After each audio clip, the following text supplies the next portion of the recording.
First, thank you to Asia CEO for having us here again. It's always a pleasure to be among the country's leaders. And I really want to thank Quen for doing some of the briefing earlier. I do have a question on an answer to who pays for healthcare. So for everybody, stick around for that.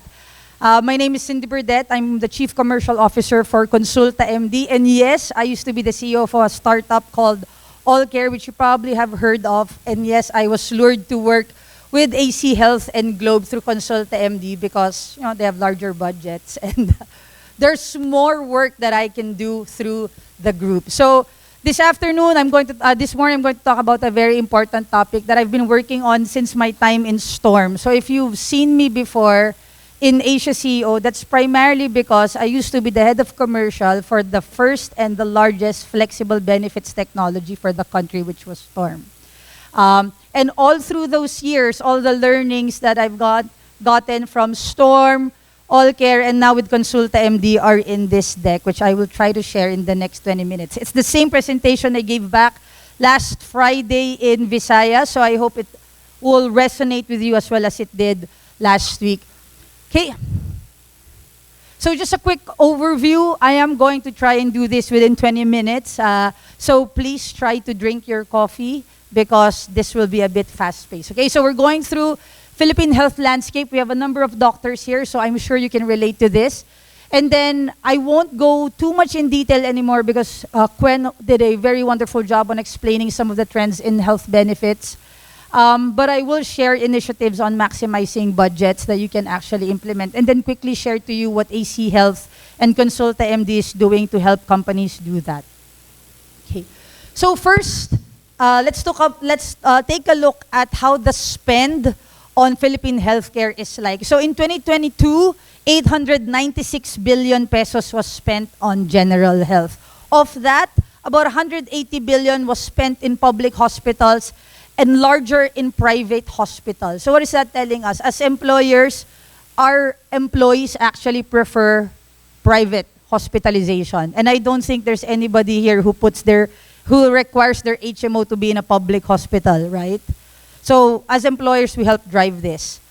If you look at ancillaries or other services, 252 billion was spent in pharmacy. And here's the interesting take there. Of that number, 72% was in branded generic. So what does that say? Us Filipinos, we like branded medicines. Okay?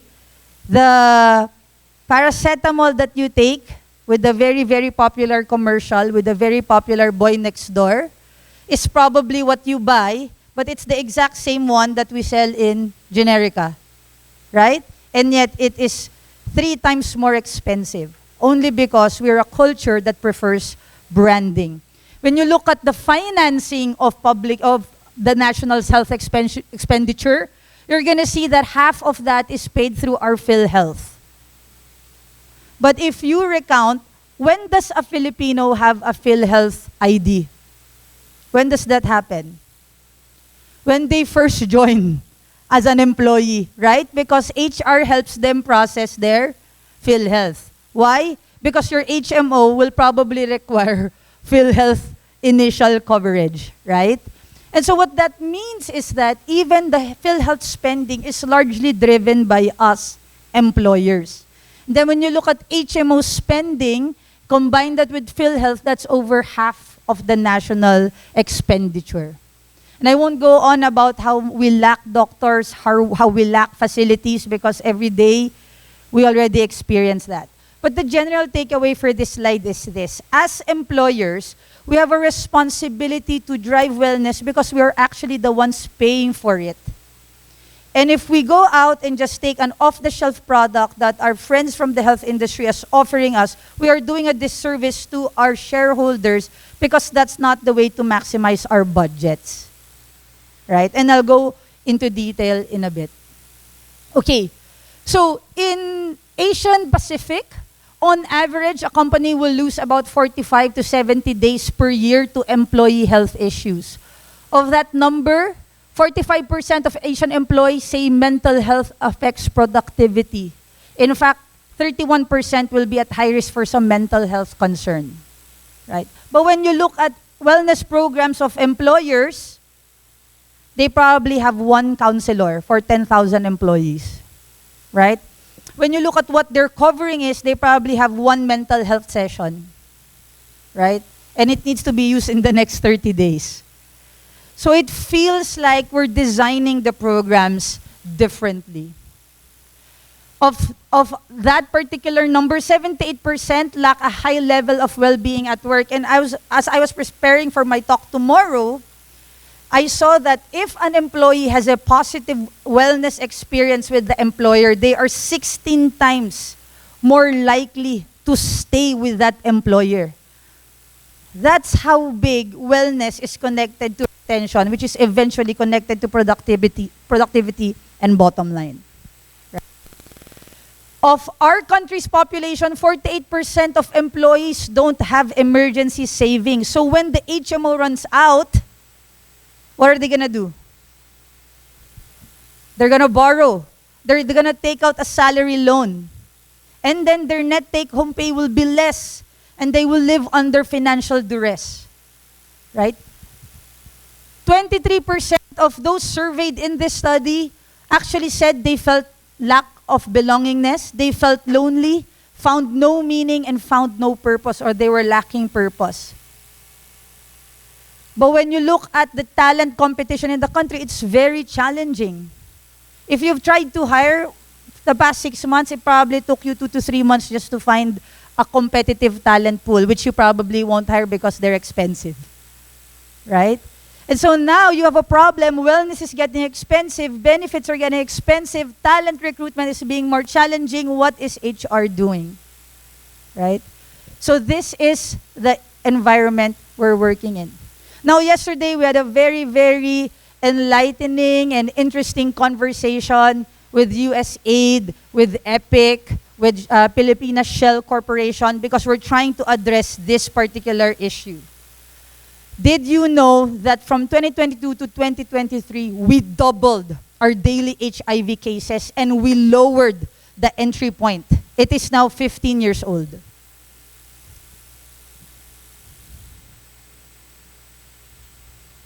I can't explain this number. Number one, I'm not a doctor, okay? So please don't make the mistake.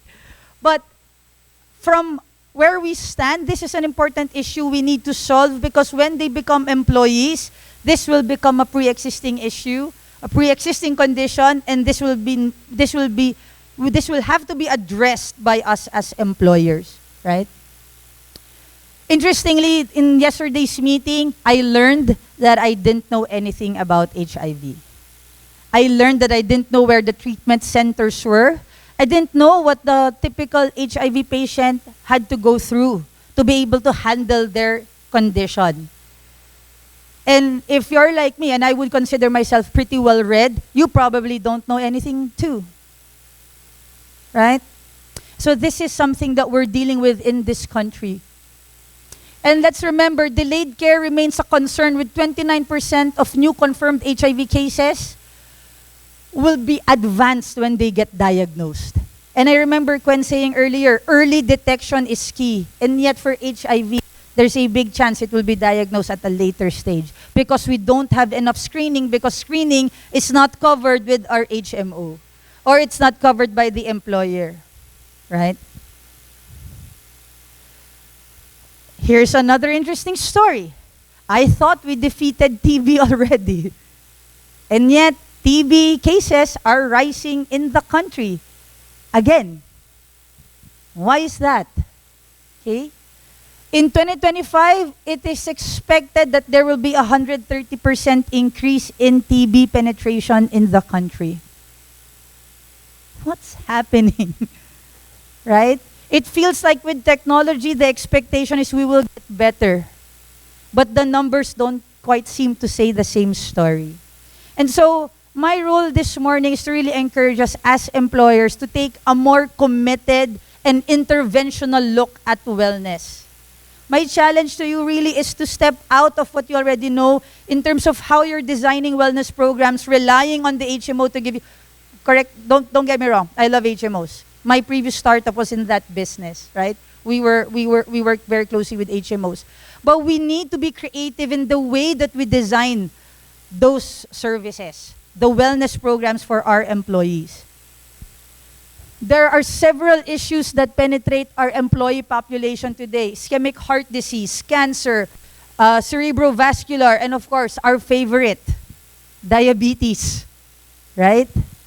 But when you look at your design, in fact, every time I go to a conference, there's a big DEI banner. And yet when you look at the programs that are designed for these same employees that say DEI, diversity, equity, inclusion, do you have a diabetes program?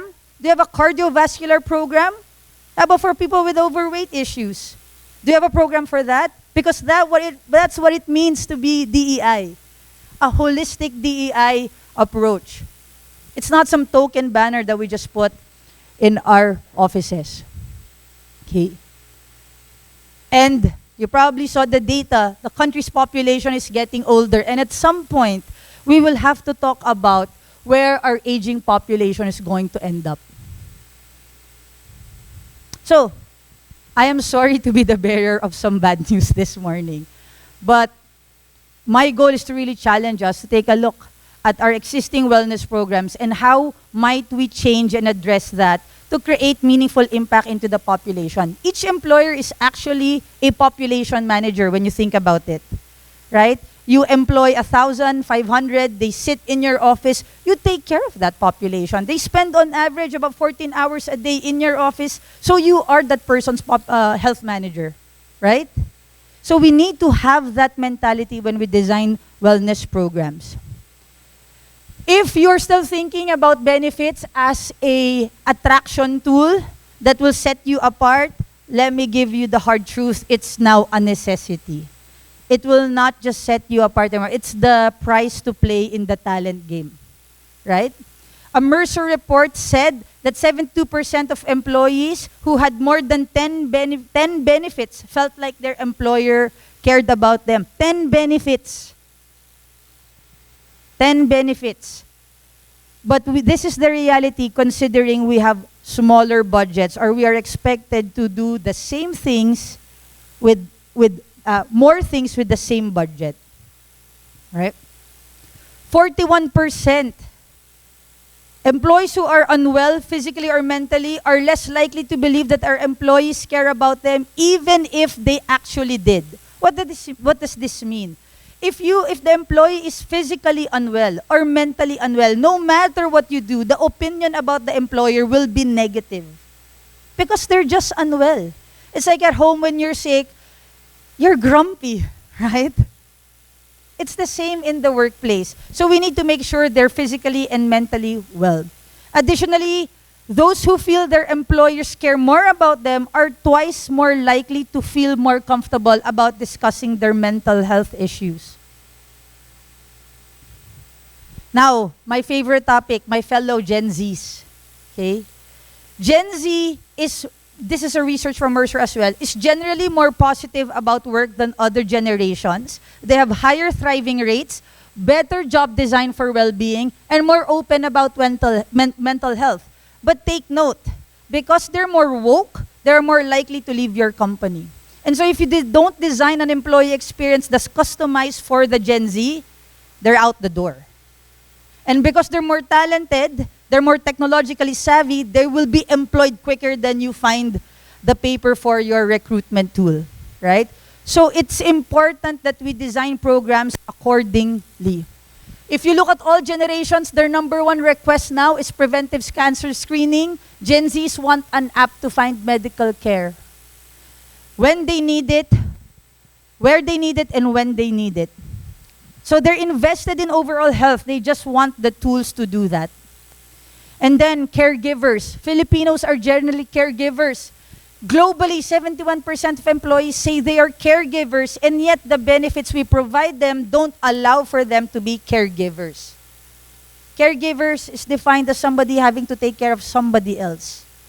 So if you're a parent, a single parent, taking care of your siblings, your aging parents, you're going to be identified as a caregiver. Right? And if you look at what matters to them, it's their social well-being, their responsibilities to other people, sits at the top of their priorities. So as HR leaders, when we design wellness programs, do we include that? Because that's their mental wellness eh. Do I have enough peace of mind to make sure I can take care of my parents, my siblings, my children? And I think the point of my story is personalization is the new baseline. All right? If you still go to your brokers, your benefits consultants, your partners, wanting just the cheapest affordable program, you're looking at it all wrong. The idea now is to create personalized, customized experiences for wellness. I'll skip to this part. Maximizing benefits, it's not about cutting your spend, but it's actually putting your hard-earned dollars where it will have the most impact. If you have a healthy population, you don't need MBLs that are $1 million, right? You don't need that if you have a generally healthy population. So the idea is to understand what your employees want, where they are in their life journeys, and design around that. Do you have data on demographics? Do you have health history? I remember my teammate saying earlier, she was diagnosed with UTI. After the initial checkup, HR didn't even bother checking on her. After the initial consult, there was no follow-up. Oh, okay ka pa ba? How's your UTI? That's continuing care is not on our heads. It's not on our minds. But ideally, as HR leaders, as corporate leaders, we have an idea of our people's health history. We know where they are, where they work, their personal preferences. And this will help us identify risk factors. In KMD, we have a recent program that we launched internally among our employees where we want to manage our weight. Doc Aika is one of our doctors in that program. Because we believe weight is an indicator for more diseases down the line. What is your smoking habit, your drinking habit, your food consumption? Is the food available in the cafeteria something that's going to make you sick or healthier? All of that actually impact your wellness costs. Investing in primary care services even outside of your HMO. If your HMO covers primary care, meaning they include things like KonsultaMD, for example, then good job. But sometimes when you look at your HMO because you wanted the most affordable program to be compliant, when you look at the benefits, the schedule of benefits, it won't be there. And so now you're gonna have to think, my employees just want a quick checkup. They don't want to file a sick leave just to go to the doctor. How are they gonna do that? Well, they're gonna go to the ER. And guess what? The ER is the most expensive entry point for wellness. The moment you walk into the ER, what's that? 2,500? That's 3 times what an average consult would be. Just because there was no primary care provider in place for your employees. Okay?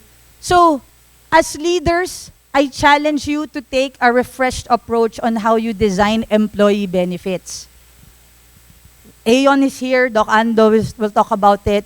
Benefits partners can actually help you take a refreshed look at how you must design your wellness program so that it caters to the personal and individual preferences of your employees. There's a way to do it.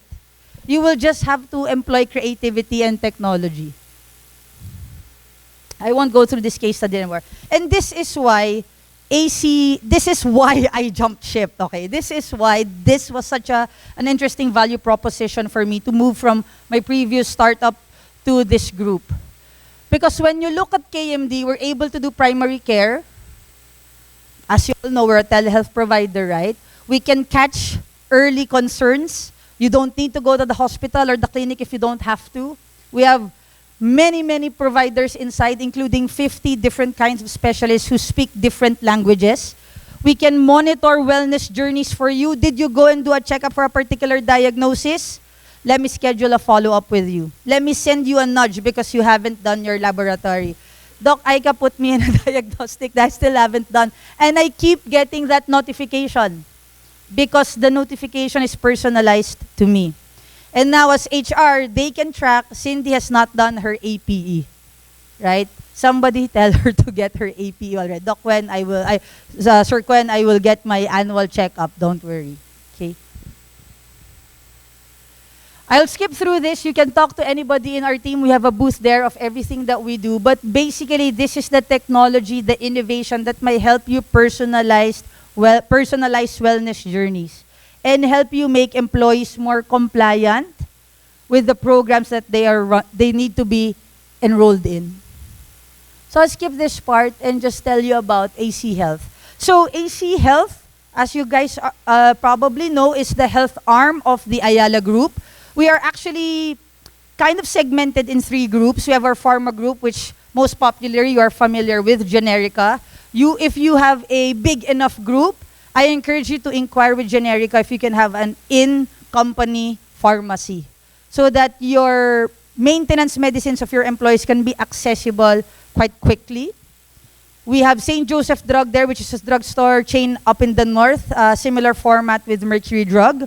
And then we have our molecule businesses, which is Med Ethics and IE Medica. And then on the provider side, you guys are probably familiar with the Healthway Group. And then on the digital health that integrates all of them together is KonsultaMD. So if you want to go get your services in any of the providers, or as Carmi said, in the future with Fullerton, for example, you can do that through KonsultaMD. The records will be in KMD, access empowered by the patient or the employee, and as HR, you can track whether there's compliance. So again, I encourage you, my point this morning is very simple. Take a look at your employee benefits program. Take a look at your employee data. If you have the luxury of their health history, take a look at that as well. And see whether there is gap in your employee benefits design. Data is richly available. If you need more, please approach me. I will be happy to provide you with trends and other reports. But look at your mental health. Look at your chronic disease management. Look at your preventive programs. Do they exist? And if you need help, there are many, many partners that can help you design a program that works for you. And of course, if it's possible that KonsultaMD is there to help you innovate, please inquire with us. We have a booth outside and you can approach any of my teammates here. Thank you and good morning.